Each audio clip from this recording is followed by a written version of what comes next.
Hey, before we start, I just wanted to highlight something that gets mentioned in this episode. There is a conference coming up that is being run and has been created by, among other people, our two guests for this episode. It's called the Uncontrolling Love of God. It's from the 4th to the 6th of June. It's all about process and open and relational theologies, and it's happening at Highgate House Conference Centre in Creaton.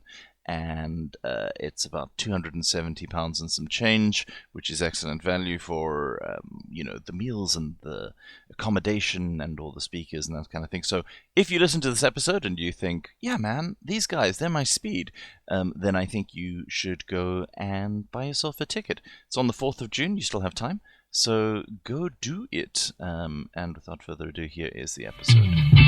Hey, welcome to Beer Christianity. My name is Jonty. I'm Laura. I'm Simon. And I'm Tom.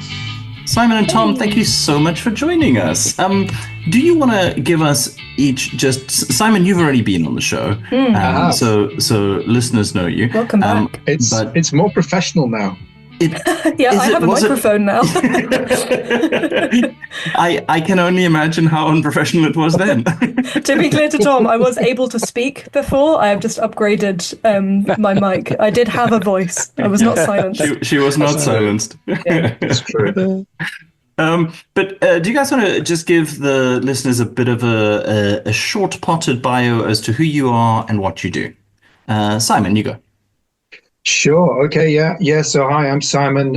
Last time I was here, I don't know how I would have described myself then, but I'm a writer by background, a community worker, and these days I am a minister with the United Reformed Church. So I work in Yorkshire, live and work in Yorkshire now,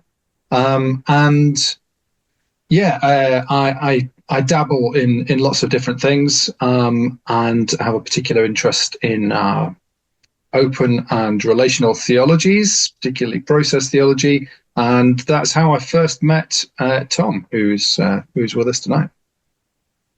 Yeah, I'm Tom. My full name is Thomas J. Oord, and you can probably tell by my accent, I'm an American. I live in the state of Idaho, and outside my window right now, there's snow swirling around. We're in the midst of a winter storm. I direct a doctoral program in open and relational theology at Northwind Theological Seminary, and also direct the Center for Open and Relational Theology. I write books, I speak, I hike, I photograph, I try to enjoy life. Sounds like a great way to be. I'm loving it.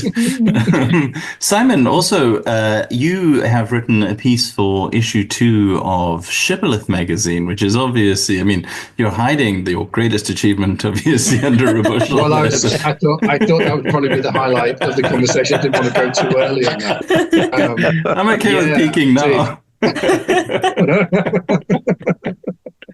Yeah, absolutely. Yes. I don't want to spoil the read though, or give too many spoilers, I think it's safe to say it's the most provocative thing in a magazine that also has a profile of Patrice Lumumba and a piece on Frantz Fanon, and I think it'll be the thing that will get the most letters about. So that's good. Well, yeah. I'm pleased to be able to be of some sort of service. Absolutely. Okay, so we've heard just in your introductions, open and relational theology and process theology. Are these the same thing? Are they part of each other? Can you give us a little potted description? I was tempted when I was preparing for this. I was tempted to say, describe it as a terrified evangelical would describe it first, and then you can describe it the way you want. We can maybe get to that, but what is the deal with process theology and open and relational theology? Well, I'll start, and Simon, you want to correct me if I or make additions? It all depends on how you define the language. But in my way of thinking, open and relational theology is a big umbrella under which sits a variety of theologies like process theologies, relational, openness, some feminist, some post-colonial, variety of things. But what all of these share in common is two kind of fundamental beliefs. The idea that we live in a relational universe with a relational God, which means that God not only influences us, but is influenced by us. And then the open part has to do with the open future, that we're moving through time. Things aren't predestined by God, by the atoms, by the neurons, whatever. In fact, God doesn't even know with certainty what's going to happen in the future because we have a real role in making the future a reality. So these relational and open sort of big ideas are the overarching things. And then underneath it, there's lots of variety. And in process theology, there are many different forms of process theologies. All of them would affirm the open and relational stuff I just said, but they tend to be different from some of the other theologies in that they tend to reject the classical views of God's power, omnipotence. They tend to want to think about an organismic world in which not only humans, but other creatures, in fact, down to the smallest entities, have some agency and responsiveness to God. And a lot of them are panentheists, which means that not only do humans affect God, but all of creation is in God's experience. So there's a lot of variety. It's hard to nail it down, but that's how I would characterize it. How about you, Simon? Yeah, no, I think you gave a very good outline there. I like to talk about process theologies as well, rather than process theology, which is what you said. And yeah, process is just a specific school within the sort of wider bracket of open and relational theologies, and it draws specifically from what's described as process philosophy, that is a particular school within sort of Western philosophical thinking, I suppose, without being too specific. And yeah, that's how it fits together. So people like James Cone or Jürgen Moltmann would be relational theologians, but they wouldn't necessarily be open theologians. And I don't think either of those would be thought of as process theologians, certainly. So yeah, you can kind of get lots of overlap with different kind of ways of thinking, but process is a specific school within it. And for somebody who is in the evangelical world or is just coming out of the evangelical world or deconstructing from that, what are the differences that you would find between what they would have experienced, in the theology that gets kind of into the water in our churches, the differences between that and an open and relational theology? Well, since evangelical means something different here than there, why don't you start on that one, Simon? I was going to say the same thing. Yeah. So British evangelicalism is heavily reliant on the idea of what we would describe as classical theism, the classical idea of God as all-powerful, all-knowing, all-controlling, allowing some element of freedom, perhaps, depending on one's position.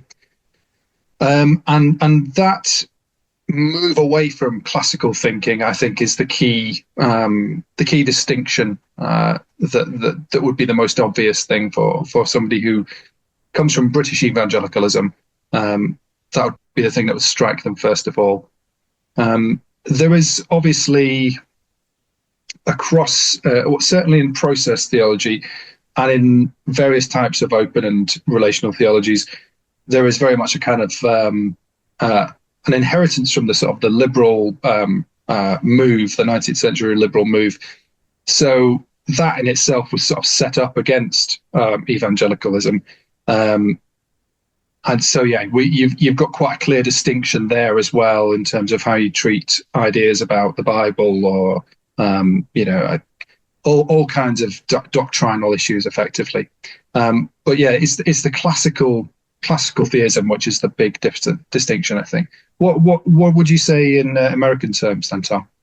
Yeah, I think that's probably right. I might start with the way a lot of evangelicals think about the Bible and the way open and relational folks typically think about Scripture. Most evangelicals here, if they're not fundamentalists, if they're not, hardcore inerrancy, they at least have a view of Scripture that makes it seem as if every last passage is what God wants or can reveal God adequately. And the open and relational community, we care about Scripture. In fact, we sometimes argue that our doctrine of God is more attuned to the Bible than, let's say, the God of Thomas Aquinas or Augustine. But we tend not to be inerrantists or infallibilists. We tend to look at overarching themes like love in Scripture and emphasize that. So an evangelical might be a little nervous and think that we're playing fast and loose with some of the passages of the Bible that say God wants us, I don't know, to bash babies' heads against the rocks or something like that. I mean, I don't understand. You object to bashing the bit? Wow, hippies, can't believe it. Yeah, we're radical. We're real so radical. Wild. Yeah. So the concept of God in these kinds of theologies, God is not all controlling, not all knowing, not all powerful. Is he just some guy, or who and what is God? You're using those old-fashioned male pronouns for God there, Jonty. It's nice to. Oh, I'm so sorry, Simon. Oh, it's been such a long time since somebody's outworked me. So well done. That's 10 points to you. You can rely on me for that, I'm sure. Sorry, actually, I'll let Tom take this. I'm sure you'll have a good answer for this. Well, I was just thinking a few months ago, I was at Theology beer camp, and one of my friends who was a Paul Tillich scholar, we were in an argument on stage on this, and he was kind of, trying to push my buttons and say, Tom, your God's just your little buddy, who feels badly sometimes and kind of coaxes you along, but doesn't really do anything. And I think sometimes if you start with a classical view of God, who's either in control of everything or at least could be, then saying that God is not all powerful, that you might think the alternative is a God who's a do-nothing little wimp or something, or up on Mars looking down at us, twiddling her thumbs, saying, good luck down there. But I think in the open and relational community, we do think God is active and powerful, but we think God is omnipresent. We think God is everlasting, so didn't come into existence. What we want to do is talk about God's love and then try to understand God's power in light of that, rather than starting with the controlling God and try to figure out what love might look like. And because of that different emphasis, the God we believe in isn't as powerful as the other God might seem. But I think the end result is a God who makes a lot more sense than the classic God who is said to be in control. How would you address that, Simon? Quietly. Sorry, just frantically unmuting. I prefer to listen, actually, Thomas. I don't really want to speak, when others could be. Oh my God, no! Where's the button gone? Where's the button? Yeah, no, I think I think I probably agree with almost everything you said there.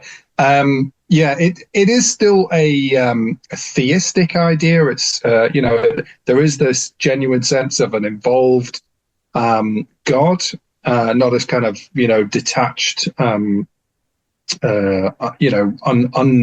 uninterested or apart God. It's a God, as Tom says, who is omnipresent. I actually don't think many people really believe in an omnipresent God.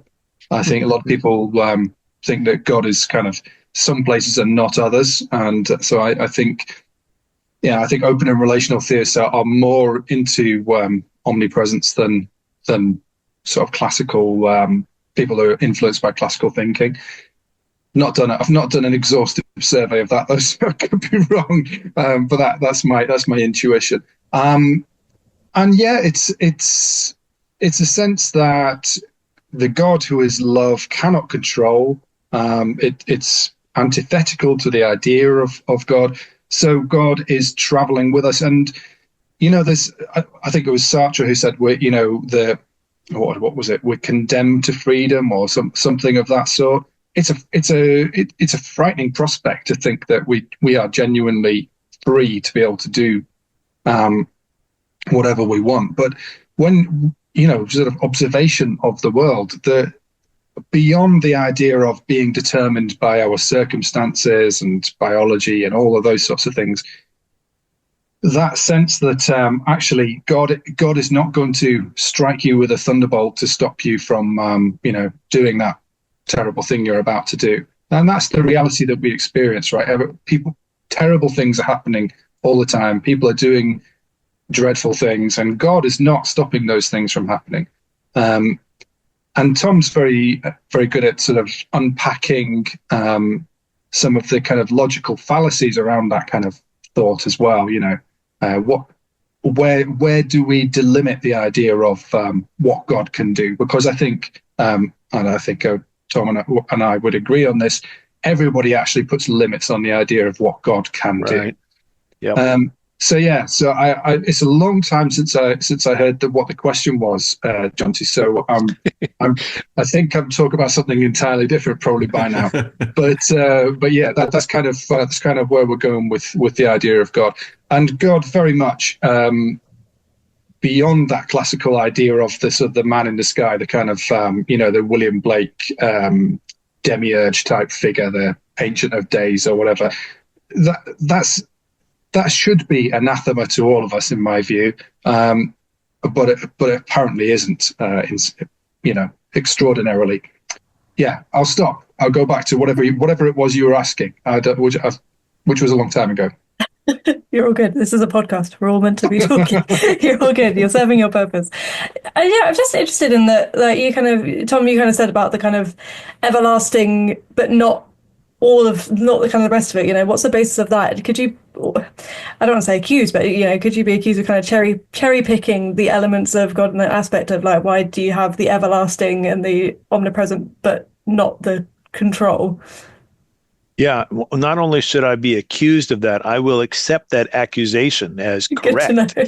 I cherry pick like crazy, just like Jesus did. Jesus cherry picked the Old Testament. I cherry picked you. That's because I want a vision of God that makes sense, that fits my deep intuitions about love, that actually can compel me and others to live flourishing lives and make the world a better place.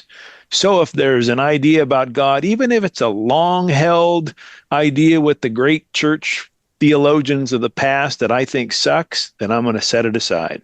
I don't give a rip, because what I care most about is the themes of love understood in a coherent kind of way. So I'm not throwing reason out. I'm not throwing logic out. I'm embracing those, but I'm also embracing our lived experiences and asking questions about God in light of both of those. And that means that, yeah, sometimes I do cherry pick. I do think that God is everlasting, but not omnipotent, that God is emotional, in the sense of actually being affected by what we do instead of impassible, et cetera, et cetera. So does that then, if you're saying you're kind of basing that off your lived experiences, everyone else's lived experiences are different to your own lived experience, do we all then end up believing in different gods based on what our understanding and belief of what God is? I guess, do we already do that? Yeah, I was going to say that. I think we already do that. But it could be that there are, even though our experiences are vastly diverse, it could be that there are some very fundamental things about our experience that we share in common. Like, for instance, we all seem to act as if we make free choices, even though some of us deny we're free and maybe say we're controlled by the demons or, the atoms or something like that. We all live our lives. In fact, we all sometimes feel guilty for doing things that we did, knowing that we could have done something else. So if we all have this deep intuition that we have at least partial freedom, then maybe we ought to have a theology that fits that intuition. I mean, a lot of this sounds like stuff I already believe, but I don't know if I am an open relational theology person. I'm not sure I have a particularly coherent theology. Are you guys involved in trying to convince people of this? Do you think there are a lot of people who are actually open and relational but don't realize it or won't admit it? Or, do you proselytize? Do you guys offer cakes and give people your sales pitch? Big proselytizers. Yeah. No, let me just go back to one thing you said. I think I agree that a lot of people are sort of somewhere in this camp. Most people have picked up these sorts of ideas. And so that's why, people like James Cone or Jürgen Moltmann aren't necessarily terribly, they're perceived as respectable theologians. They're very relational theologians, but they're very respectable theologians. Is that an age thing? I don't know what it is. There's obviously there are big differences. So people like Thomas Feinandy and people like that who would argue very strongly against the sort of theologies of Moltmann, etc.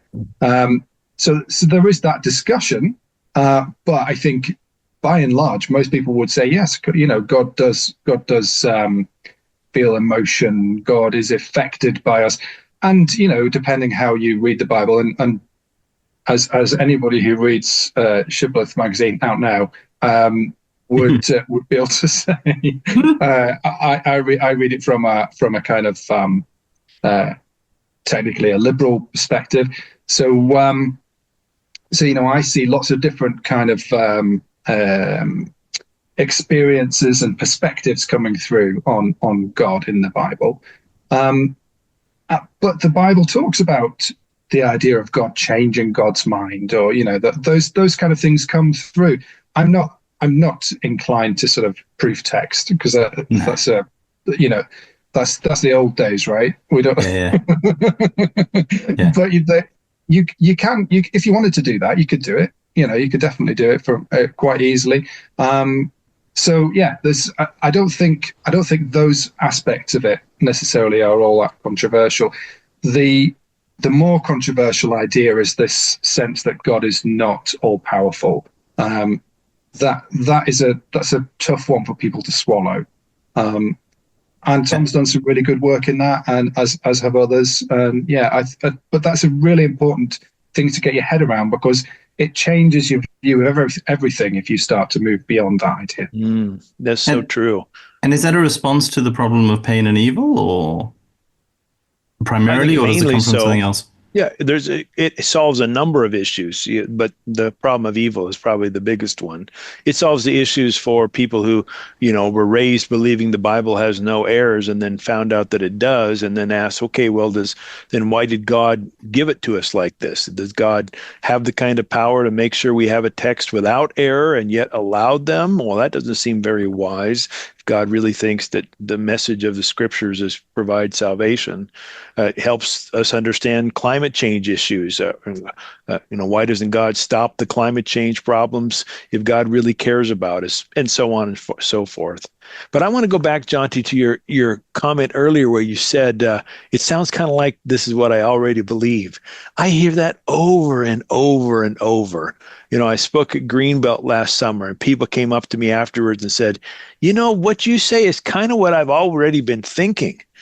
And in my way of thinking, that's a big plus for this theology. Yeah. But for some people, that's a big minus, because those people have been told that they're sinful, we're depraved, our minds are deceived, and if something sounds right, well, we can't trust it. We have to go to the Bible. In the open and relational camp, we think our wisdom and our rationality is useful. Our experiences do matter. They are trustworthy. Not that they give us, infallible truth, but it's a good thing if this sounds like it makes sense to you. So I guess my question on that, and I guess this is just a standard response to very open theologies maybe, and very kind of free theologies. But I think it's worth asking anyway. If if our instincts and our experiences are trustworthy, because we all cherry pick, which I think is natural to, anybody who bases anything on the Bible is basing it only on a carefully selected, few parts of the Bible and leaving out others. Where does that leave us with the huge numbers of very convinced Christian nationalists in the US, for instance? Your Trump Christians are living their experience and in a way are doing exactly what you're saying, which is, yeah, we all cherry pick. We cherry pick the parts that make sense to us, and which I think is what we all do. And they really are saying, my lived experience is of a God who is white Jesus, who loves the USA, who put us on top, manifest destiny, all that kind of garbage. What does this kind of area of theology have to offer? If, maybe against is the wrong word for this kind of theology, but I would say against that. You want to start with that, Simon? You want me to jump in there? I was going to offer to you, given there's the sort of question about the American context, but happy to chip in.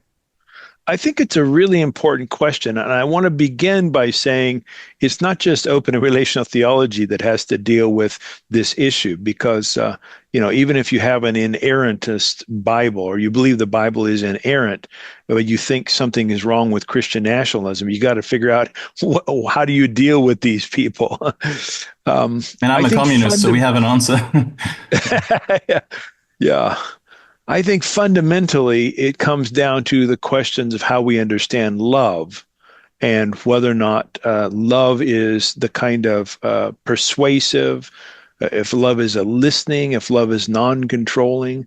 I think a Christian nationalist does want to believe God is love, but thinks that God's love forces its way when it needs to.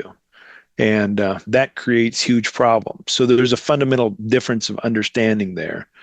But in terms of how we think about Scripture and how to justify these things, and is there some kind of, absolute criteria we can bring in and show it to these Christian nationalists so they can be shown their foolish ways? Well, I don't think such a thing exists, and so I can't bring that to the table.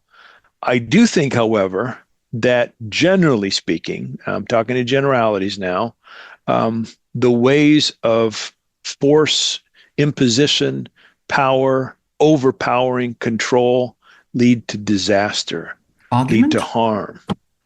What's that? But argument, would that fit in there?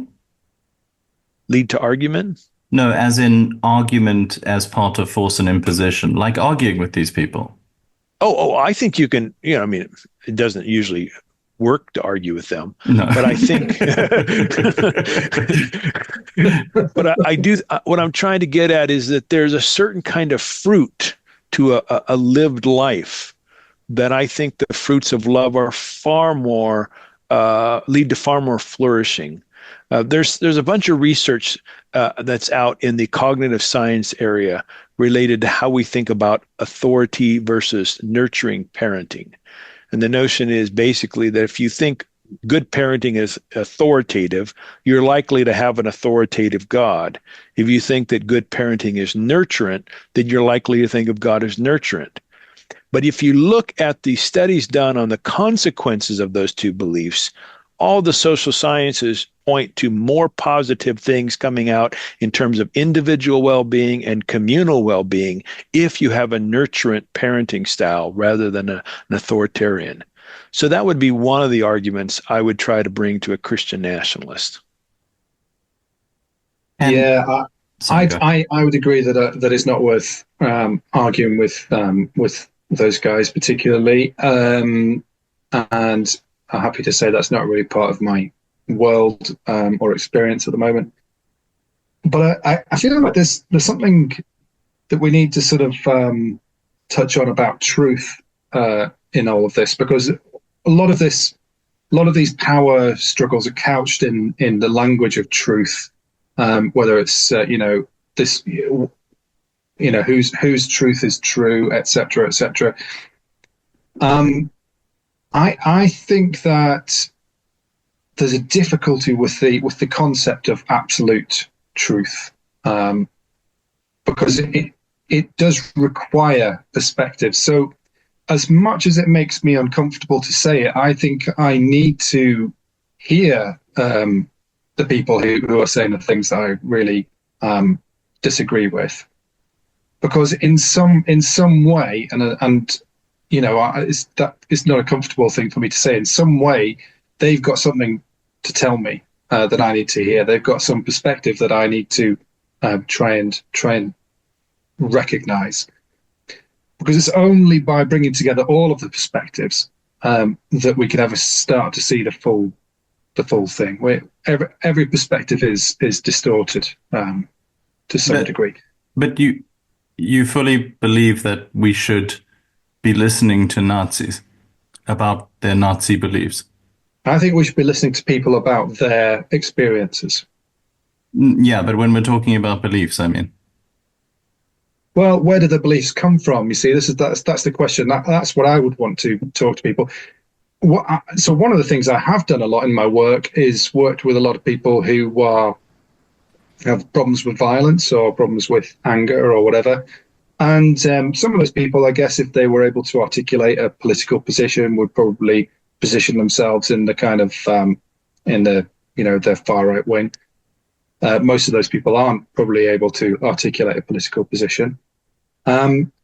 But my interest is in where those beliefs have come from. What do they stem from? What are the experiences that they stem from? Largely, in my experience, it's to do with suffering. It's to do with some form of hurt, some form of pain, some form of whatever it might be. There's some kind of sadness in their life that has led them to that place. Now, obviously, there are lots of different routes that people can follow into these kind of hideous ways of seeing the world and seeing other people. But for a lot of the folk that are being swept along in the kind of maelstrom of right-wing populism, it's to do with their experiences of life. Let's be honest about the poverty that exists in large swathes in America, large parts of the UK, places where I've lived for a long time are extraordinarily. There's a sense of extraordinary deprivation, a sense of complete lack of agency, all of those sorts of things. So that's what I'm interested. I'm interested principally, to be honest, in suffering.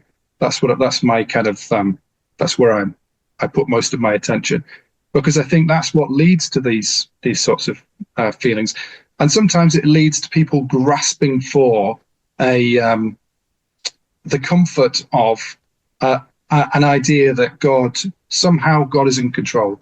And I hear that a lot too in pastoral work. It's all right. God's in control. God's in control, isn't he? That'd be the way that people would put it generally. And that there are pastoral answers to that, and there are kind of philosophical answers to that. But sometimes people just want to believe that, despite everything that's gone wrong, it's okay because there's a man in the sky who's looking after us, or is somehow in charge, and this all has a meaning. I don't, sometimes I have to say that actually maybe it doesn't have a meaning. Maybe this is just complete meaninglessness. But anyway, yeah, that's why I think we do need to listen to people whose experiences have led them into ways of thinking that are really repulsive and really difficult. I'm not saying we should sit there and try and take on board extreme right-wing ideologies. What I think we should do is listen to people's experiences. What has affected them? What has their life been like? What has led them to be the people that they are? Laura, go. Yeah, I definitely hear where you're coming from. I find it interesting in that example of the kind of, if that is a comforting thought for somebody to think like, well, it's okay because this has happened for a reason, for you then to step in and say, actually, this could be meaningless. Does That, I don't know, does that not feel a bit in like, a pastoral situation, that wouldn't be that wouldn't be sure. the phrase I would use, right? Yeah, So, fair. Albert no, no. Camus, suicide hotline operator. Hey, guess what? I know you're relying on this idea, but actually, I'm here to tell you, Well, yeah, as the minister, no, that's not how I would approach a kind of pastoral conversation. I have a little bit more finesse than that, but yeah, there is a point in the conversation where you can sometimes get to that, and sometimes not at all, and sometimes maybe in 10 years, or something like that. But yeah, you have to meet people where they're at, right? And it's not about trying to. I think you were talking earlier on, Jonty, about do we try and convince people of this? Well, I'm in the pulpit every week, right? So I'm talking from the perspective of an open and relational theist every week, and I'm talking from the perspective of somebody who reads the Bible critically every week. So yeah, I do tell people about these kind of ideas, but ultimately, my view is that people are going to come to their own decisions, and anyway, as you said earlier on, everybody believes in different gods anyway. If you ask 100 Christians about the nature of God, define the Trinity or something of that sort, you're just going to get heresy upon heresy. So, That's true. we can't get too hung up on that. If it was all about being right, I mean, good grief. Well, yeah. Well, I could tell you, but yeah, no, that's you wouldn't listen anyway, Simon. I would listen to your experience. Of course, you would listen to my experience, and then like he you'd would tell listen you to it's meaningless. Elon Musk and every transphobe, and yeah, just everybody holding.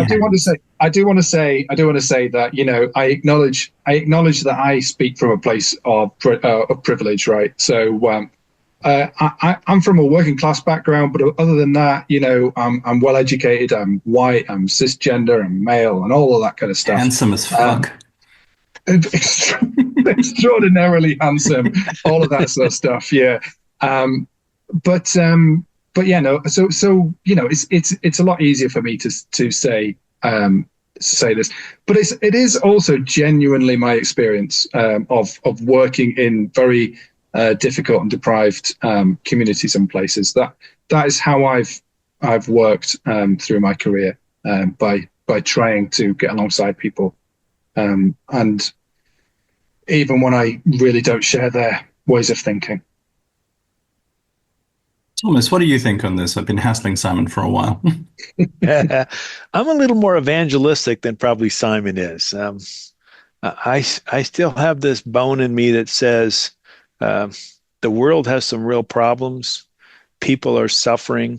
On that, I definitely agree with Simon. And maybe there's something I can say that can help in some way. And so, I don't happen to believe in hell. So I'm not evangelizing thinking that I'm rescuing people from eternal conscious torment. But I do think that maybe some of the things we say can help people live a better life, have a better conceptual scheme to ground their deep intuitions about love. And so I think probably Simon would agree with a lot of what I said as well. But I may be temperamentally a little more evangelistic. Maybe it's the American in me too. Who knows? No, I think I agree with that, Tom. In that I for the same reasons. So I'm not trying to save people from hell. What I'm interested in is how we live together. That's what I'm interested in. And the Jesus story, the Christianity that I seek to live and to follow, that has an answer for how do we live together? How do we live in a world where suffering is ever present? And that's the Jesus that I preach week on week. Yeah, absolutely. This reminds me of this last summer at Greenbelt. a gentleman wanted to meet with me who had read some of my books, and so we met together, and he talked about his past and how these ideas about a loving God who doesn't, in fact, can't control, just conceptually and psychologically brought about such joy and release in his life, because he no longer felt like God had abandoned him or God was trying to punish or anything like that. And to me, that's sort of that's salvation.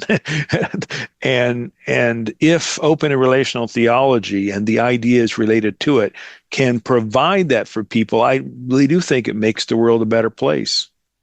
Does it make people happier and nicer? Because then I'm, sign me up.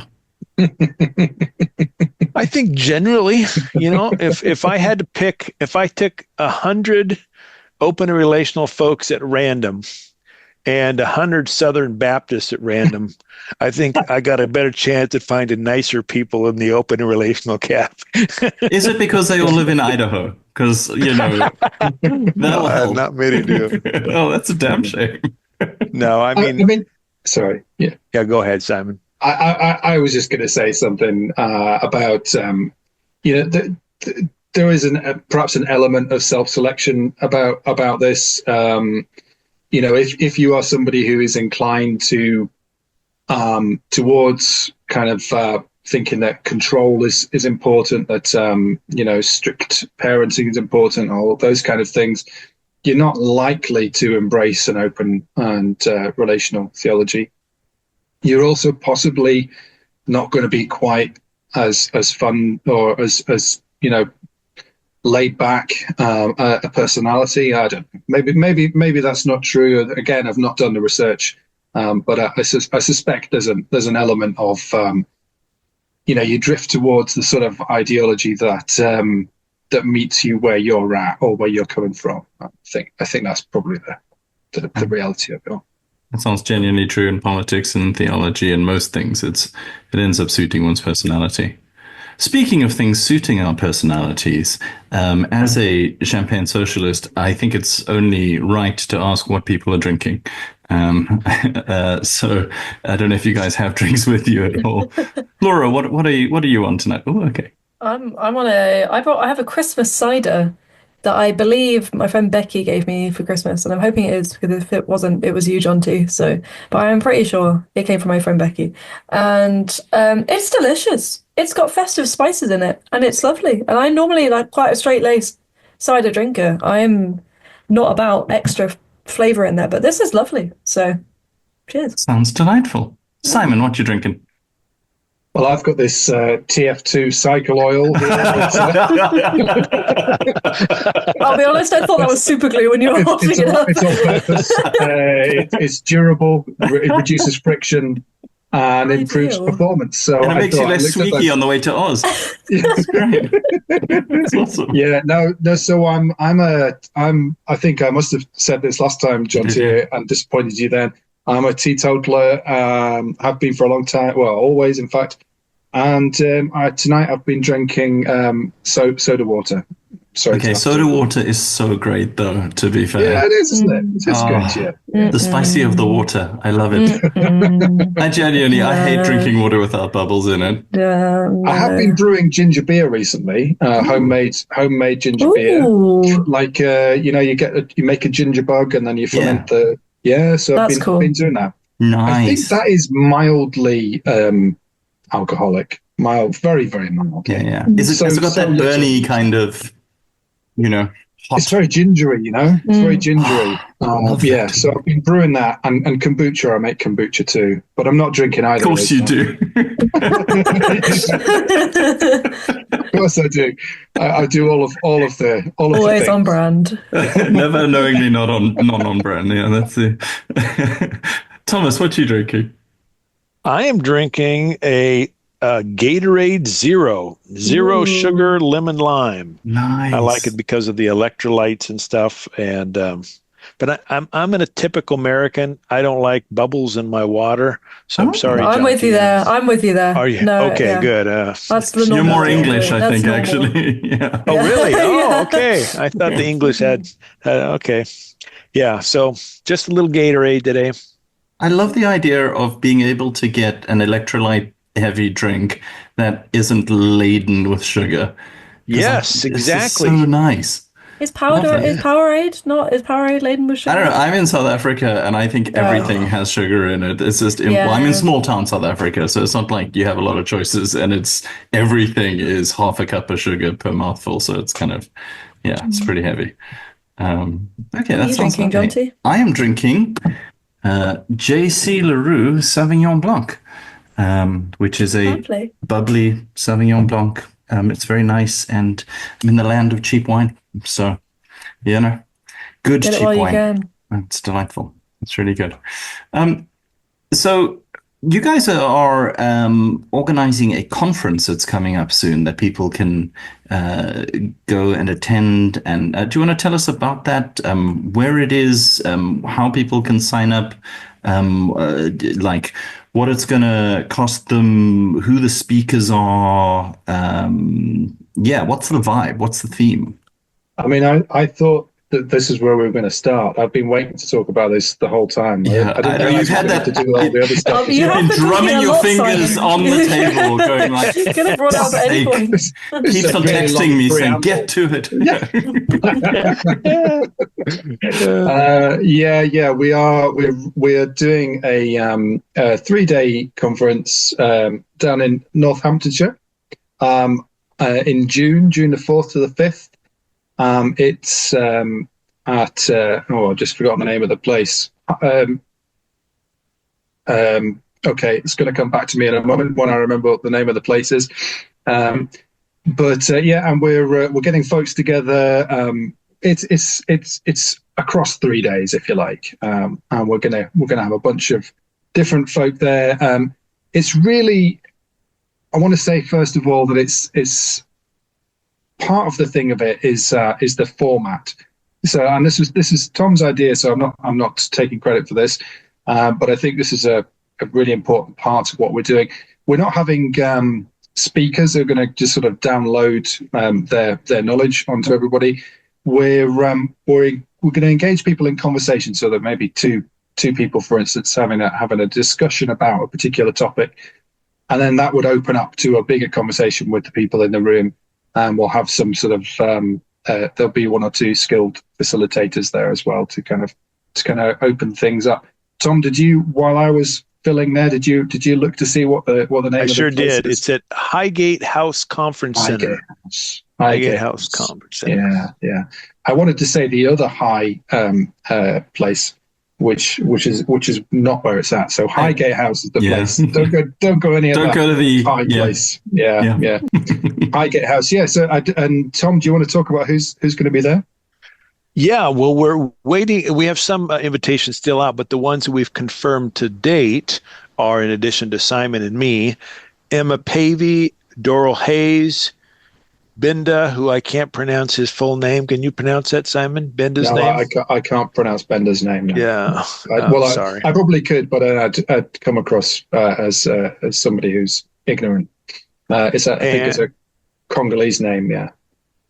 Anna Robinson, and then we have a few other folks we're waiting to hear from. So I think our friend Luke Lana is definitely going to. He is? Okay, good. There. Yeah. So, and some of those people will be more or less familiar to your listeners, but yeah, they're people with a variety of different perspectives to bring, coming from different sort of streams of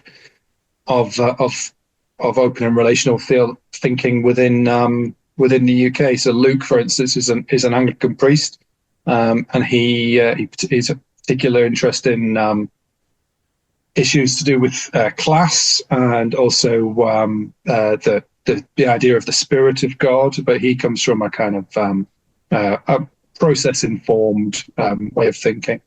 There's just a bunch of different people who are going to come and bring their different perspectives.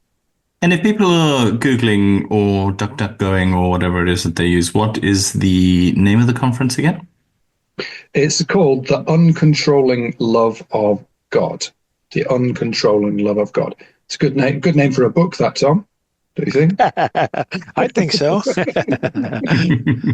Yeah, and you can find if you go on Eventbrite, you can get details. I think it's what is it, 250 pounds? Is that right, Simon? Yes, sorry, yeah, the all important details. Yeah, 250 quid. And yeah, that gives you full board, accommodation, and the whole of the conference, basically. What we've tried to do is keep it as close to the cost price as possible. It's not an easy time for people. We know that. So we tried to keep it as close to cost as we can. We're not taking fees and things like that for this. This is about trying to bring people together to talk about these things and to see how we maybe can develop more of this thinking in the UK. And what's your hope for people who come to the conference? That what will happen? What will they get out of it? How will they leave?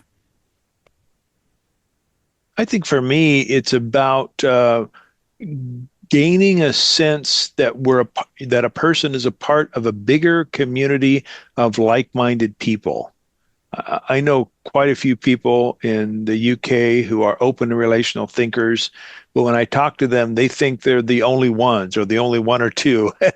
And I say, no, there's a lot of other folks here. So perhaps that will be one of the outcomes. I think another thing that we're not really designing into the conference, but I suspect will be an outcome, is that when people who are creative get together, things seem to emerge, projects, books, podcasts, whatever. So although we're not, sort of forcing that side of things, I expect it to emerge organically. Yeah, I agree with both of those. And I think as well, to go back to something that Tom said earlier on, because it's really important, some folk who've spoken to me and said, oh, I'm really interested in this conference.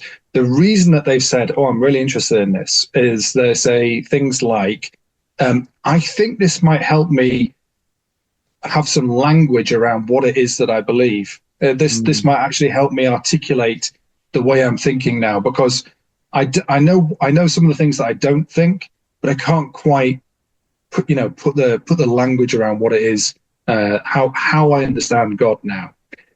And I think that's really helpful. It certainly helped me when I was first started reading about process theology years ago now. I suddenly thought, wow, okay, so this helps me to understand what it is I've been thinking, how it is I've been understanding God. So that for me is a key thing. And that's for a lot of people in ministry, people who just kind of, trying to figure out what is this idea of God that I'm trying to cling to? How do I explain it? Does it even work? All of those sort of things. So yeah, that's where I think we're going. I want to follow up on that, if that's okay, Jonty and Laura. I meet lots and lots of people who come from either evangelical Christian background or Catholic background, or some of them don't really have any strong religious background, but they're running away from crappy views of God. They're trying to put in their rearview mirror all the church abuse they've endured, all the Christian nationalist oppression that they've had to think through. They know exactly what they're against because it's been so bad, so harmful, so nonsensical, but they don't really know what they're for. And I think for some of them, at least, open and relational theology provides a constructive framework that overcomes the crap that they're rightly dismissing, without sort of just saying anything goes, any view is just as good as another. There actually might be some good ways to live in the world, some good ways to think about God, some good ways to do politics, etc. That's right. And also it provides a sense of something that you can work with, right? It gives you something to work with. It's not kind of a final word. It's not the sort of fundamentalist final word. Once you understand this single truth, then you will be free or whatever. But it gives you something you can work with and something that you can take forward, something that will evolve with you, if you like. So really, I think I'm I'm thinking of going, actually. Bold. Wow. The more I hear about it, the more I like it. Sounds really, yeah. I mean, for those who can't make this wonderful conference that that is clearly going to be very, very good. Where can people find out more? Like, is there any other things you'd recommend they look into? Any websites, books? I can recommend some things. There's a guy in the States, Thomas J. Oord, who writes quite a lot about this. He sounds amazing. Yeah, he sounds really good. Yeah, he's all right. Yeah, you be careful with him, but no, he's a good guy. So Tom's written prolifically around this, and there's I mean, Tom. Now that I've mentioned you, who would you highlight? That's right. You can read Simon's Progressive Lectionary. It comes out every week? Do that? Is that right, Simon? Yeah, my lectionary stuff goes out every week, but that's not generally speaking all that open and related. It's just kind of critical biblical stuff.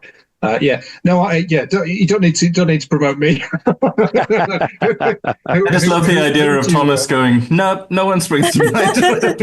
Well, I think maybe the best thing to do here is just to recommend the Center for Open and Relational Theology website, because there's lots and lots of resources there, various perspectives, some more progressive, some less so.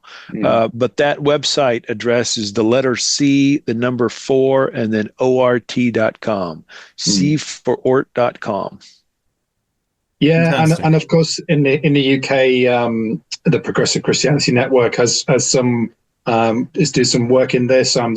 Just to be fully clear, I'm the chair of that network, so it would have to do some work in this area. We're doing a few events about the idea of God this year, and so these kind of ideas will come up. And there's some great writers around. Mainly, I will say, coming out of the US. But in the UK, Graham Adams is working in this sort of area. He's based in Manchester. His books, Holy Anarchy and God the Child, they're chunky books. They're not kind of bedtime reading, but he's certainly working out of that kind of way of thinking. And particularly if you can get to hear Graham talk, he's a very engaging guy and a lovely man. So do try and catch him if you can. And then I would just say the late John Cobb, who's just died very recently.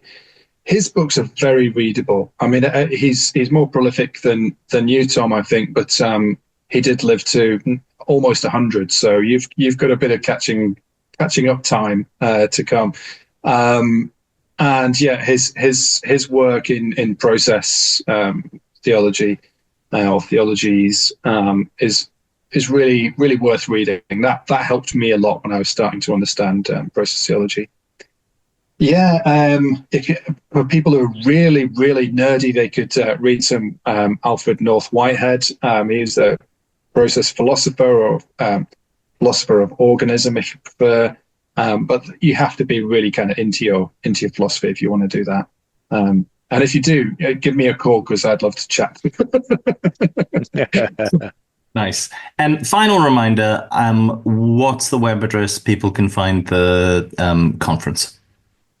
Yeah, you can get it on, if you just go to bit.ly and then /ORT25, that will get you. So bit.ly/ORT25. That'll take you to our Eventbrite page, and you can kind of go from there. Great stuff. Any final words to people who've been listening to this and are intrigued?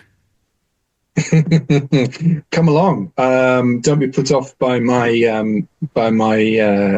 what? By your what? I don't know. What am I to kind of? I don't know. Well, I feel like you weren't happy with the idea that we might have to listen to people who have extreme views. But, who are Nazis? Yeah, I do have a problem with that. But I love you, Simon, and I The difference is, I guess, that you grew up in a country where there were lots of Nazis, right? Yeah. And that's maybe one of the differences. And they're still here because we listened to them. Yeah, that's the challenge. The trouble is they're here as well, and we didn't listen to them so much here. They tend to crop up everywhere in places where people where there are people. Yeah, they cropped up in Russia for a while. They crop up. They're still in Russia. They're not in the all same over numbers. Not since Stalingrad, but yeah, you know. just want to say we thinned them out. Final words for our listeners. Final encouraging words. Final encouraging words for the listeners. I'm just going to go. Tom, do you have any? I think Tom's the one. Just take it home, Tom. Come on, take it home. Mic drop, Tom. I think my final words will maybe sound corny, but I'm going to say them anyway. What if love really is the answer? What if it's not just sentimental, mushy-gushy? What if love actually is the heart of the universe and the way we ought to live? If it's true, open and relational theology gives an actually sophisticated intellectual framework to make sense of that, but also has practical implications in everyday life. I'll drink to that. That's great stuff. Nice. Thank you, Simon. Thank you, Tom. Thanks, guys. This was lovely. Thank you. Thank you, guys. You can listen to Beer Christianity on most podcast platforms. You can find us on most social platforms. Well, mostly Instagram, let's be honest. And you can find previous episodes at beerchristianity.co.uk and really old ones at beerchristianity.libsyn.com, I want to say. Or the second result down on Google if you Google Beer Christianity podcast. But really go to beerchristianity.co.uk. It's a much nicer website. Also check out shibbolethmag.com. We are involved in putting together a magazine. It's really quite cool. Issue 2 is coming out soon, and it would be radski if you were to buy it, or subscribe, or whatever. Especially if you subscribe. Then we love you. Extra heaven points. You will. That's right. You'll be able to talk to more people you disagree with, and that's the most important thing. Thank you so much for listening, and go and check out that conference, and goodbye. Bye.